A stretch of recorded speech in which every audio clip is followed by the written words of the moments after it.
Governor. Where are you from, Ms. Martin? I'm from Perry Hall, Maryland. Perry Hall. In Baltimore County. All right. That's correct. Actually, I grew up downstream, which may give you an idea of what my question is about. Downstream. Downstream, exactly.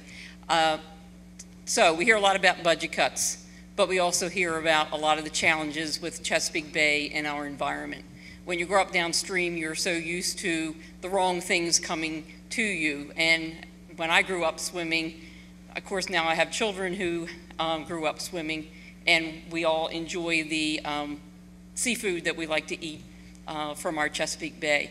So the question really comes to challenging budget, challenging bay, but yet opportunities with President Obama declaring our bay as a national treasure and asking the EPA to protect. So the question is, how do you plan to balance the budget but protect and improve our environment for this coming legislative session and when you get reelected? Thank you. I'm going to sit for this one. Is that okay? You get old, you know. You get old. There are very few things that I am as proud of as the things that we have been doing on the Chesapeake Bay in recent years.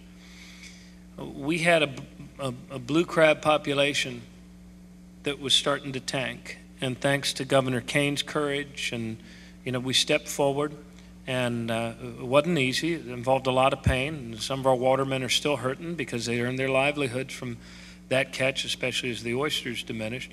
But guess what? That population's coming back up now. If you look at the bay grasses are actually starting to expand, and we're seeing greater amounts of those.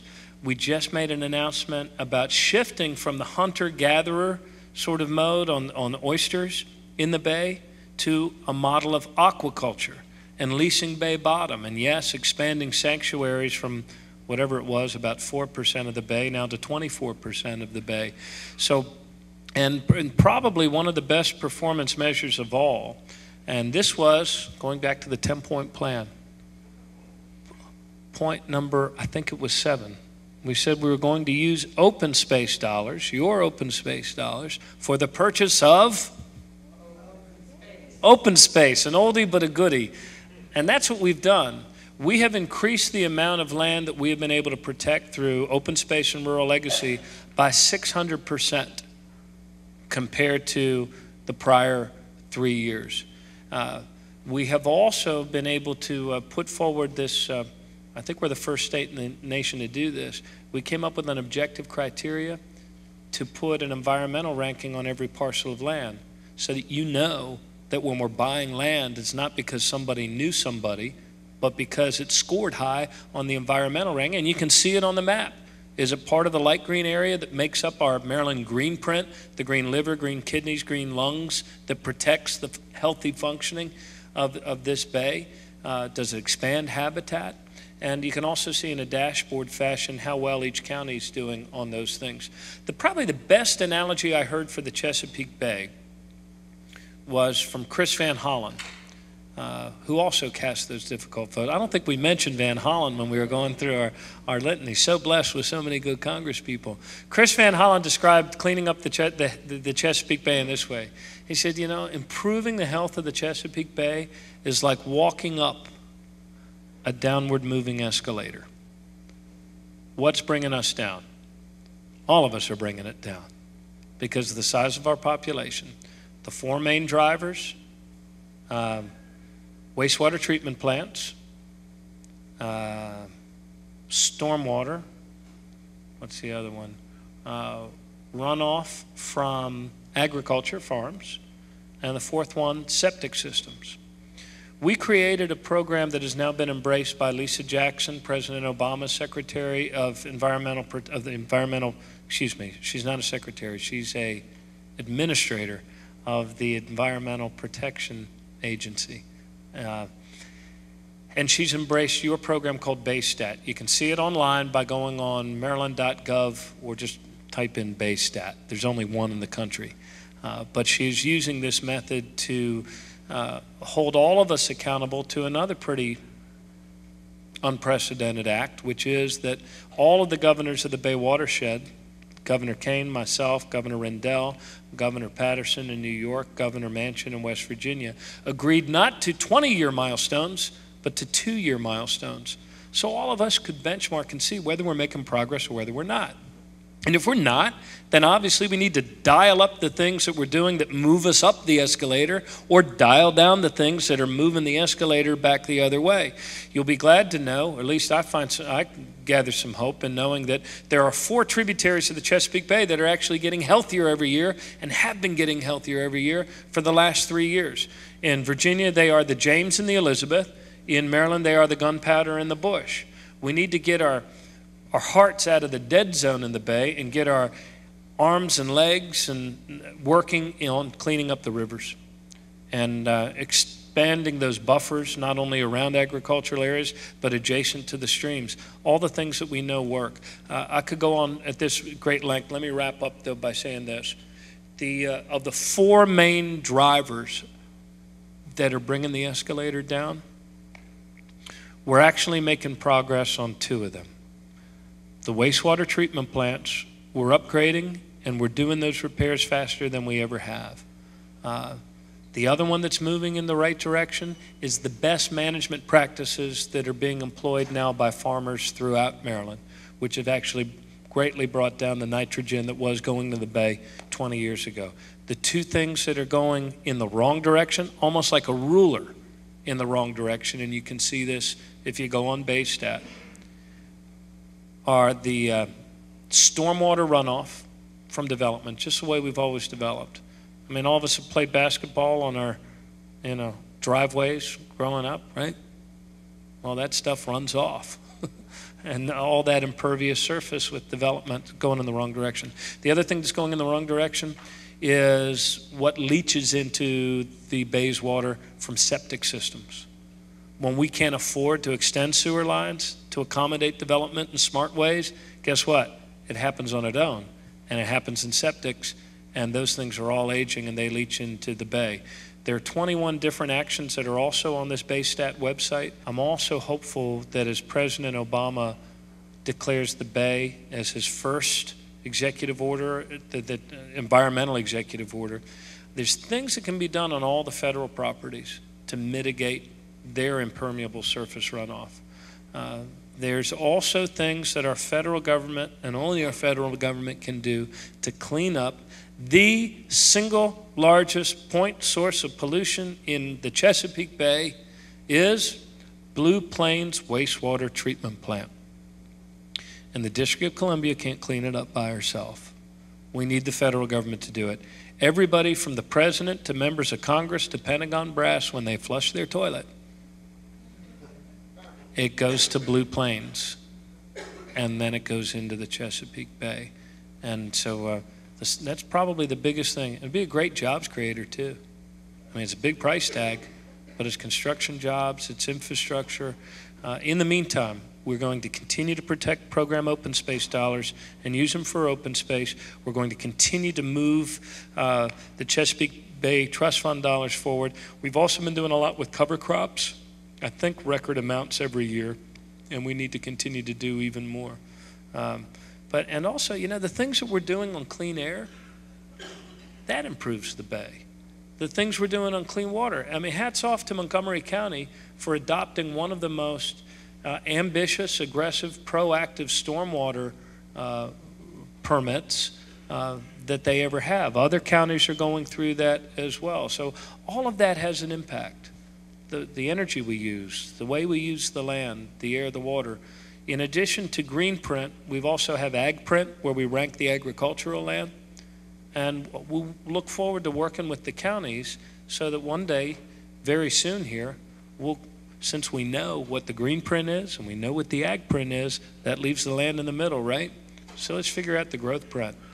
Let's figure out where we should be growing in order to accommodate the population and the jobs that are coming to our state in the future.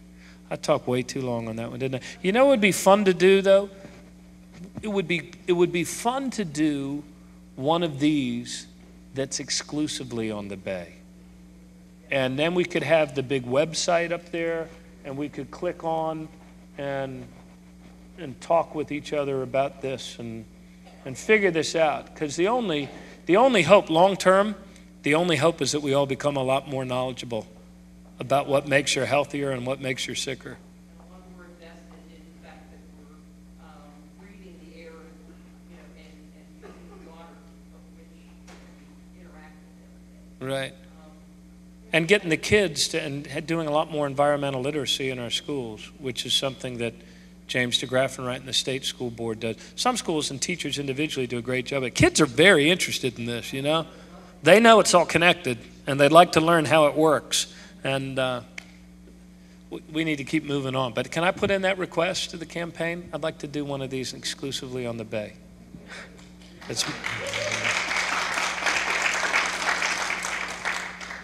The next question submitted online was by Michelle from Dundalk. Many times over the years, you have spoken of how Marylanders living with developmental disabilities are a priority. You've talked about how important it is that those with disabilities have access to quality services and care, but we have seen deep cuts into DDA's budget and other critical lifelines, such as rolling access, respite care, service coordination, and other lifelines that families depend on.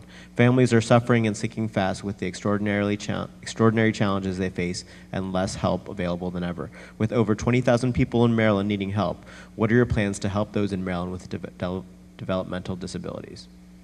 Yeah, there's, I think it was Hubert Humphrey that said that the mark of any great society is how it treats people and its most vulnerable people, and those in the dawn of life and those in the twilight of life. There are a lot of families and a lot of citizens, families who have loved ones who are our citizens, who live with developmental disabilities.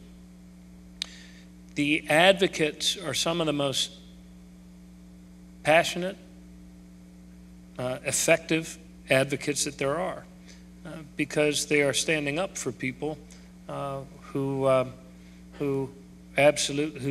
care absolutely speaks to who we are as a people. In these times of cuts, I don't think that there's anything that hasn't seen some reduction in anticipated funding. There are many things that have actually seen their funding reduced. Let me stand now. There are many things in our state government that have actually seen their funding reduced to less than it was 3 or 4 years ago. This is the first time this side of the Great Depression that your state budget's general fund is lower now than it was 4 years ago. That's the first time that's happened. And yet at the same time, there are a few things that have seen increases. Not many. There are a few things that have seen increases in funding. I guess if you count the fact that we're no longer stealing open space dollars, that would be, I never thought of it that way. I shouldn't say stealing, I should say diverting for general fund purposes. Open space dollars, that would be one of them. But the ones that come to mind are these. Education, we talked about earlier, that has increased. Public safety. You remember 3 years ago, with a lot of nasty stories about correctional officers being attacked and killed in our prisons. Knock on wood, that can happen in any prison on any night and any day. So we've increased education, we've increased public safety, and we've increased the budget for our citizens with developmental disabilities. We've not increased it by as much as we'd like. The waiting lists we've not been able to bring down as we would have liked in better times, but we've gone on community care from $370 million in the fiscal year 07 budget to $420 million in this year's budget. Is it up by as much as we'd like? No, it's not, but it's not lower than it was 3 years ago, and that's not by chance. That's because we don't do across the board sort of cuts. We go line by line by line, mindful of the fact that the protection of the most vulnerable among us is also what it means to be one Maryland. So in better times, we'll do even better. But I am glad that we have not gone below where we were 3 years ago, and we want to do more. When I met with the advocates, I said to them, this is more than it was 3 years ago. They said, yes, but it's not it does not keep up with the increased demand. I said, yeah, but how does it compare to what's happening to this budget item in other states? They said, oh, we're getting clobbered in every other state. I said, all right, well, there you go. I mean, it's not it's not what I'd like to be able to do, but it's better than many other states. And again, that's because of the choices we make. We have time for 2 more questions. We'll take one from here in our audience, the next one online. You all have been very kind and very patient, by the way, and I thank you for this. Has this been fun? Has it been okay? All right, okay. Yes, sir. Good evening, Governor O'Malley. I am Bruce from Randallstown. My question is as follows. If the expense of winding down 2 wars causes the DOD to change its plans, and this subsequently affects the BRAC plans, does the state have sufficient contingency plans for BRAC to play a reduced role in the economic future of Maryland? A very good question. Most of y'all could hear it in the back there? Okay. So much of the expense of these 2 wars, beyond the unfathomable and incalculable expense that so many Maryland families have had to pay in burying their son or daughter who had given their life for us. The dollar expense, most of that is spent so much of that is spent in theater. The things that are being worked on in Maryland because of BRAC are things that we need to invest in for our survival for the next 100 years. They are things like the bioterror defense in terms of Fort Detrick and Frederick, where they work on the bio defense, chemical defense in Aberdeen, CCOM and all of the communications apparatus that's necessary in Aberdeen. In Fort Meade, NSA is poised to become, I don't want to make a premature announcement and jinx anything, but cybersecurity, the vulnerability of our whole electric grid and our banking system and everything else that could be shut down by hackers, that threat's not going away. If Al-Qaeda went away tomorrow, all of those threats would still be there in this sort of asymmetrical defense. Not to mention the other important thing that we have going on in Maryland, which is our leadership in the healing sciences. Because our moral leadership of this world depends not only on our ability to be economically strong, militarily strong, diplomatically strong, it depends on our ability to be moral leaders of this world. To have the wherewithal, because of our diversity and science and cultures, to be able to unleash the weapons of mass salvation that actually heal people of diseases and other more vulnerable and fragile nations that we think things like dysentery, malaria, diarrhea, all these things are totally avoidable from an American standpoint. Well, they could be avoidable in the world standpoint too, but it requires moral leadership to do that. And that's a big part of our investment. Not to mention HIV/AIDS. The cure for that, do you think the cure from that will come from China or the United States? I don't know. I kind of bank on the United States. And that's what all of us are banking on when President Obama makes investments in NIH. So I hope our engagement abroad in Iraq and Afghanistan winds up as quickly as possibly can. I support the president and the tough decision he made. Love to see our men and women come home. But even when they do, we're still going to be able, we still need to invest in these things from BRAC. And they're not the only thing either. I mean, 3 out of every 5 jobs is from small business, but it all works together. Is this our last one? Yes, we have time for one last question, and this one is from Steve of Annapolis. A certain radio talk show host keeps claiming he scrimped and saved and left the state in great shape with a $1 billion surplus. And he blames you for the present budget gap. What's up with that?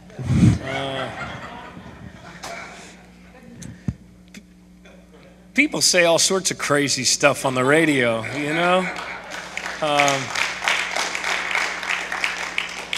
The truth of the matter is that we were left a huge structural deficit You sometimes hear people talk about structural deficits and cyclical deficits. Cyclical deficit is what happens when the global economy, national economy, creates a recession and does something to you, like wipes out your revenues and the demand side of your economy.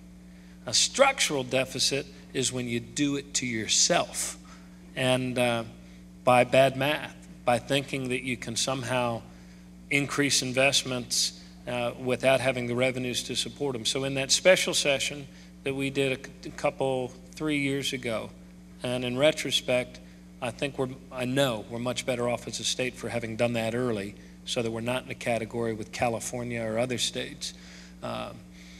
We addressed a big part, most of our structural challenge.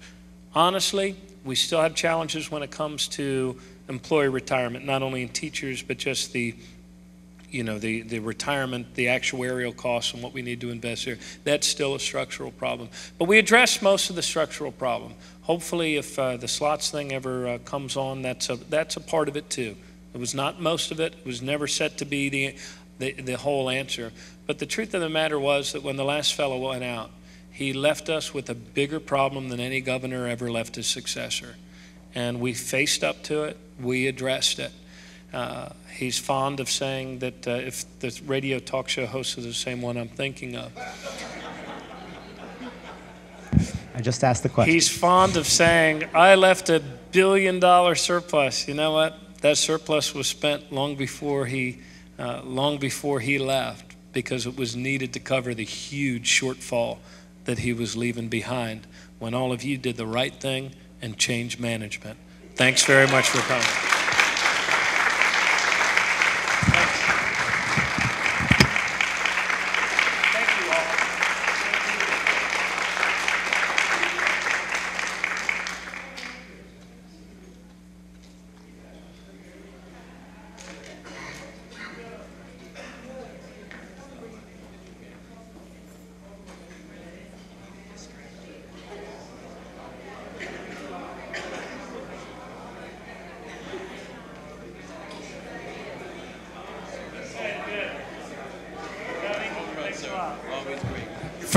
For anybody who's interested and wants to actually view this, it'll be loaded up to YouTube, and you can watch it through the website probably by tomorrow. So if you actually want to watch yourselves, it'll be available.